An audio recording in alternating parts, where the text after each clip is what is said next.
네, 하지만 이들을 처벌하기도 또 보증금을 돌려받기도 쉽지 않습니다.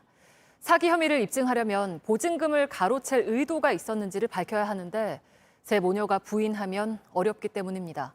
세입자들이 분통을 터뜨리는 이유입니다. 계속해서 안태훈 기자입니다. 피해자 심관섭 씨는 2018년 3월 서울의 한 빌라를 전세로 계약했습니다. 그런데 한 달 뒤 새 모녀로 집주인이 바뀌었습니다. 임대인이 새 모녀로 바뀌는 이러한 과정에 대해서도 정확하게 말을 해준 게 하나도 없었던 거예요. 심지어 나중에 알고 보니 불법 건축물이었습니다. 새 모녀 명의의 신축 빌라입니다. 겉보기엔 평범합니다. 하지만 1층은 근린생활시설, 즉 상가로 등록돼 있습니다. 그런데 실제로는 주거용으로 쓰고 있습니다.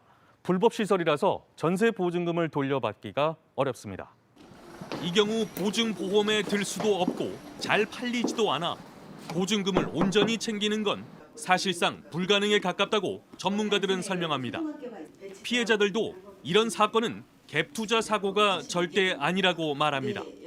공인중개사랑도 얘기를 해보니까 이런 것들은 보통 임대사업자들이 월세 받으려고 하는 물건이지 매매가가 더 떨어질 수가 있는 집들이지 갭 투자로 시세 차익을 얻는 집은 아니다. 또 다른 피해자는 이사를 가려고 새 모녀에게 전화했지만 연락도 안 되고 뜬금없는 문자를 받았습니다. 번갈아 가면서 1시간 동안 계속 전화를 했어요. 너무 놀란 거죠. 매매해야지만 보증금 반환할 수 있다 이렇게 온 거예요. 취재진이 만나본 피해자들은 대부분 이런 식으로 보증금을 돌려받지 못하고 있습니다.